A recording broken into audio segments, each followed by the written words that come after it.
is here. All fear is past, because its source is gone, and all its thoughts gone with it, and all its thoughts gone with it. Love remains the only present state, whose source is here forever and forever. Can the world seem bright and clear and safe and welcoming, with all my past mistakes oppressing it and showing me distorted forms of fear? Yet in the present, love is obvious. Love is obvious and its effects apparent.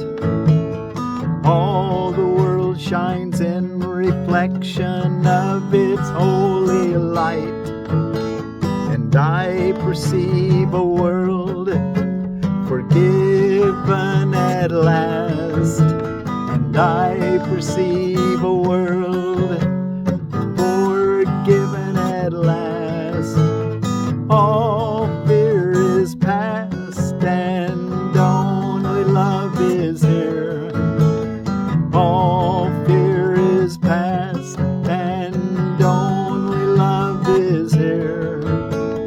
Father, let not your holy world escape my sight today, nor let my ears be deaf to all the hymns of gratitude. The world is singing underneath the sounds of fear.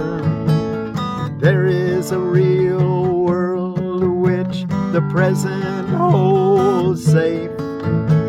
The present holds safe from all past mistakes, and I would see only this, the world before my eyes today, and I would see only this, the world before my eyes today. All fear is past and only love is here. All fear is past and only love is here. All fear is past and only love is here. Well, thank you all so much for joining me today on the banks of Big Sugar Creek, east of Pineville, Missouri, in studying out of the Foundation for Inner Peace version of A Course in Miracles, Lesson 293. All fear is past, and only love is here. Stay in the present moment. All fear is past. Be here now, and only love is here. Here on Saturday, October the 19th of 2024. So let's go ahead and read it. We just sang it, but let's read through it. All fear is past, and only love is here. All fear is past because its source is gone, and all its thoughts gone with it. Love remains the only present state, whose source is here forever and forever. Can the world seem bright and clear and safe and welcoming, with all my past mistakes oppressing it, and showing me distorted forms of fear? Yet in the present, love is obvious, and its effects apparent. All the world shines in reflection of its holy light, and I perceive a world forgiven at last. Father, let not your holy world escape my sight today, nor let my ears be deaf to all the hymns of gratitude the world is singing underneath the sounds of fear. There is a real world which the present holds safe from all past mistakes, and I would see only this world before my eyes today. All fear is past, and only love is here. And our associated reading, what is the real world? The real world is a symbol like the rest of what perception offers, yet it stands for what is opposite to what you made. Your world is seen through eyes of fear and brings the witnesses of terror to your mind. The real world cannot be perceived except through eyes forgiveness blesses. So they see a world where terror is impossible and witnesses to fear cannot be found. The real world holds a counterpart for each unhappy thought reflected in your world, a sure correction for the sights of fear and sounds of battle which your world contains. The real world shows a world seen differently, through quiet eyes and with a mind at peace. Nothing but rest is there. There are no cries of pain and sorrow heard, for nothing there remains outside forgiveness. And the sights are gentle. Only happy sights and sounds can reach the mind that has forgiven itself. What need has such a mind for thoughts of death, attack, and murder? What can it perceive surrounding it but safety, love, and joy? What is there it would choose to be condemned? And what is there it would judge against? The world it sees arises from a mind at peace within itself. No danger lurks in anything it sees, for it is kind, and only kindness does it look upon. The real world is the symbol that the dream of sin and guilt is over, and God's Son no longer sleeps. His waking eyes perceive the sure reflection of his Father's love, the certain promise that he is redeemed. The real world signifies the end of time, for its perception makes time purposeless. The Holy Spirit has no need of time when it has served his purpose. Now he waits but that one instant more for God to take his final step, and time has disappeared, taking perception with it as it goes, and leaving but the truth to be itself. That instant is our goal, for it contains the memory of God. That's our goal, that contains the memory of God. And as we look upon a world forgiven, when complete forgiveness comes, then God takes his final step. That instant is our goal, for it contains the memory of God. And as we look upon a world forgiven, it is he who calls to us and comes to take us home, reminding us of our identity, which our forgiveness has restored to us. Wow, our identity is restored to us as we practice forgiveness. Okay, all fear is past and only love is here. Be sure you do your longer practice period in the morning and the evening, your meditation if you want to call it that, where you sit still and quiet and keep your idea on this idea. All fear is past and only love is here. You might say that to yourself during the quiet time, particularly if you find your mind wandering off to other things. And just see if you can be still and quiet and allow God to ask him before you start, what do you have for me today, God? And then do a mini of that through every hour of the day. Every hour of the day, try to remind yourself, all fear is past and only love is here. My umbrella was getting ready to blow away. I wanted to put some pack against it. And during those hourly remembrances, give God thanks. Be sure to stay on that frequency of giving thanks, a gratitude frequency, and then ask for guidance, what to do until the next hour where you're going to be still and quiet. All fear is past and only love is here. And congratulations, you've made it through the text. I don't know how many of you all had been trying to make it through the text before and you couldn't quite do it without a little help. Hopefully I was able to cheer you along and be the help you needed. But congratulations if you've made it through the text for your first time, maybe the only time you'll ever need it. Maybe it'll be something like I've done and hang out here for years, reading it over and over because I keep getting more and more out of it. Okay, now we're going to read the Manual for Teachers, and today we'll start with the introduction. The role of teaching and learning is actually reversed in the thinking of the world. The reversal is characteristic. The reversal is characteristic. It seems as if the teacher and the learner are separated, the teacher giving something to the learner rather than to himself. Further, the act of teaching is regarded as a special activity in which one engages only a relatively small portion of one's time. The course, on the other hand, emphasizes that to teach is to learn, so that teacher and learner are the same. It also emphasizes that teaching is a constant process. It goes on every moment of the day and continues into sleeping thoughts as well.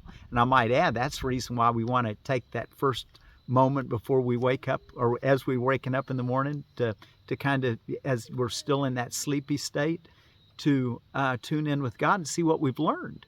And then as you go to bed, set the time for the learning properly by bringing your thoughts today. All fear is past and only love is here. But have a thought of God before you go to sleep. So your longer period in the evening and in the morning is what I'm trying to say, to kind of surround that sleep time. Paragraph 2. To teach is to demonstrate. There are only two thought systems, and you demonstrate that you believe one or the other is true all the time. From your demonstration, others learn, and so do you. The question is not whether you will teach, for in that there is no choice.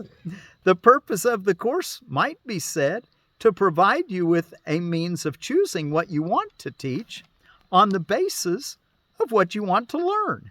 You cannot give to someone else, but only to yourself. And this you learn through teaching. Teaching is but a call to witness, to attest to what you believe. It is a method of conversion. This is not done by words alone. Any situation must be to you a chance to teach others what you are and what they are to you. No more than that, but also never less. Are they your brother? Are they one with you? Paragraph 3. Do you see yourself in your brothers and sisters? Because you're teaching yourself when you teach them. Paragraph 3. The curriculum you set up is therefore determined exclusively by what you think you are and what you believe the relationship of others is to you. In the formal teaching situation, these questions may be totally unrelated to what you think you are teaching. Yet it is impossible not to use the content of any situation on behalf of what you really teach and therefore really learn. To this, the verbal content of your teaching is quite irrelevant. It may coincide with it or it may not. It is the teaching underlying what you say that teaches you. It is the teaching underlying what you say that teaches you. Teaching but reinforces what you believe about yourself. Its fundamental purpose is to diminish self-doubt. This does not mean that the self you are trying to protect is real, but it does mean that the self you think is real is what you teach. Paragraph 4. This is inevitable. There is no escape from it. How could it be otherwise? Everyone who follows the world's curriculum, and everyone here does follow it, until he changes his mind and teaches solely to convince himself that he is what he is not. That's what we've been trying to do, is teach ourselves that we are what we are not. Teach ourselves to protect ourselves, that we're divided and independent entities. But we're closing the gap now, realizing, no, there's just one of us here. Herein is the purpose of the world. What else then would its curriculum be? Into this hopeless and closed learning situation, which teaches nothing but despair and death, God sends His teachers.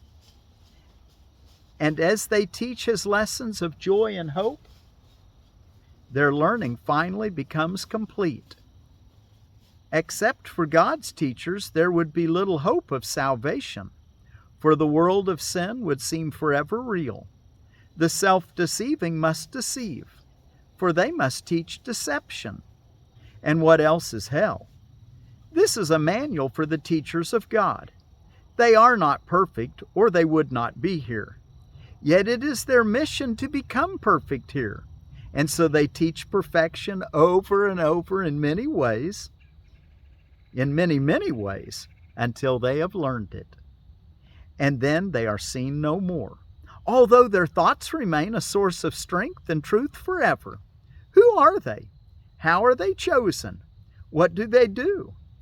How can they work out their own salvation and the salvation of the world? This manual attempts to answer these questions. So someday after I've left this world, hopefully I'll left something behind. Maybe simple thing like this video, but also the thoughts that I've left behind in something you might not be able to put your fingers on it way. Okay, tomorrow we'll go on with who are God's teachers. Until then, we'll go back and look at our lesson again. All fear is past, and only love is here. And let's see what's going on around the world. Out of Holidays and Observances and Drexel University's religious calendar, it's Sukkot Day, the Hebrew Festival of Booths or Festival of Weeks, of Tabernacles, Feast of Tabernacles, Sukkot. It'll last until the 23rd.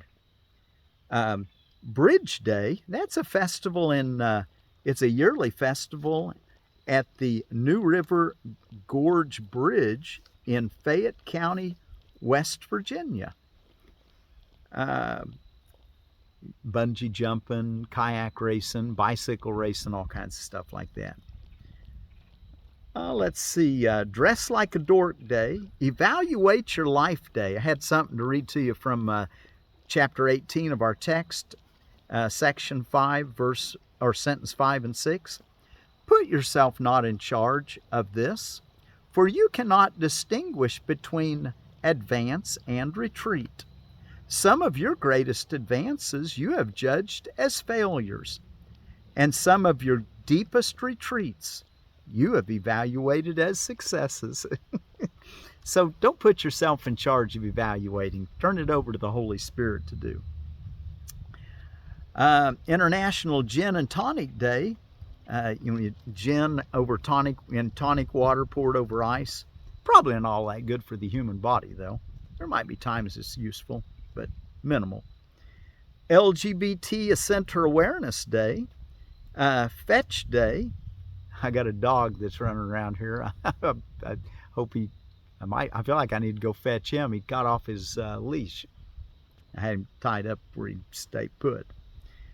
Seafood Bisque Day, which is seafood soup. New Friends Day. Out of text chapter 30, section 2, or section 2, paragraph 5, sentence 4, it says, "And now is God forgiven, for you chose to look upon your brother as a friend." Are you doing that, trying to look upon your brother as a friend? That's what we want to be doing all the time. Rainforest Day. Science. In sciencefocus.com, I found out that it takes approximately 7 to 8 trees to give all your oxygen needs to the human body. That's kind of cool. Of course, it'd vary a lot on the size of the tree and whether it's an Amazon tree, a tropical tree, or a tree in the temperate region that doesn't produce oxygen all year long. Rainforest Day. So take care of the trees so that you can breathe. We're not individual entities even in that, are we? It takes the trees in order for us to live. It takes the earth for the trees to live. It takes the sunshine.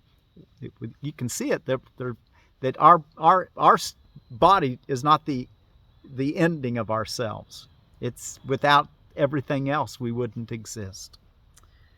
Sweetest Day. Be sweet by sharing a kind thought today.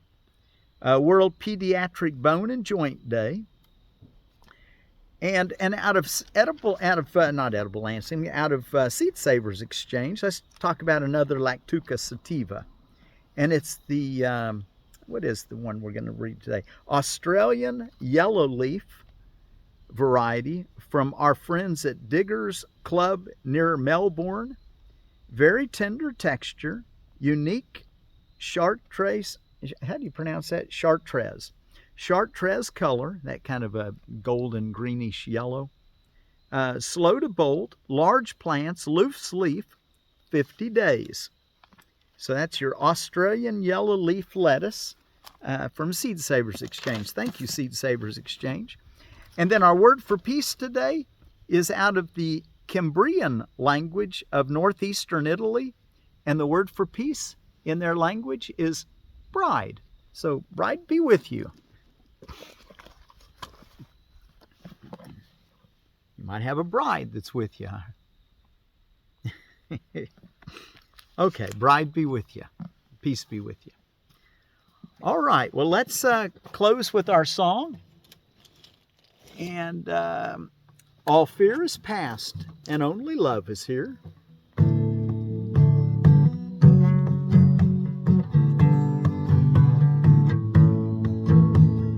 All fear is past, and only love is here. All fear is past, and only love is here. All fear is past, because its source is gone, and all its thoughts gone with it. All its thoughts gone with it. Love remains the only present state, whose source is here forever. His source is here forever and forever. Can the world seem bright and clear and safe and welcoming, with all my past mistakes oppressing it and showing the distorted forms of fear? Yet in the present, love is obvious and its effects are apparent.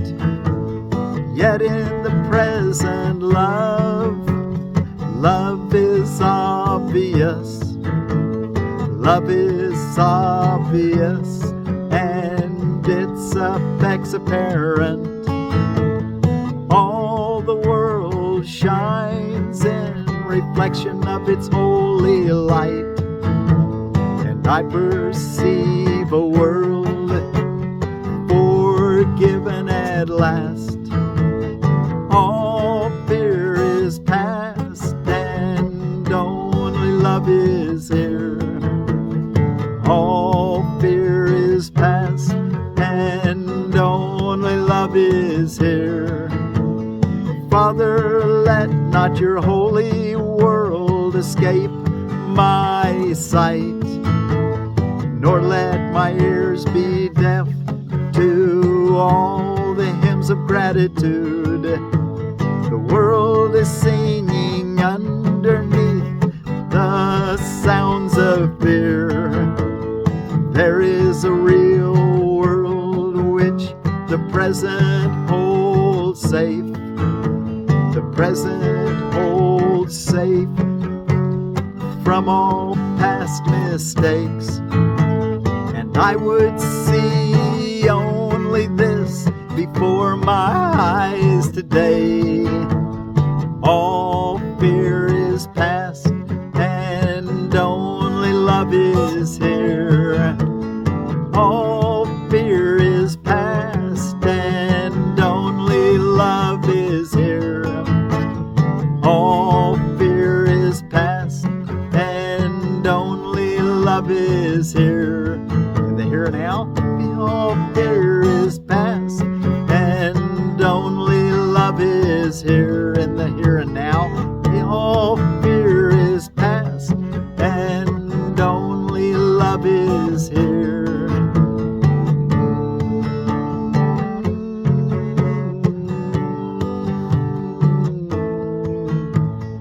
All fear is past, and only love is here.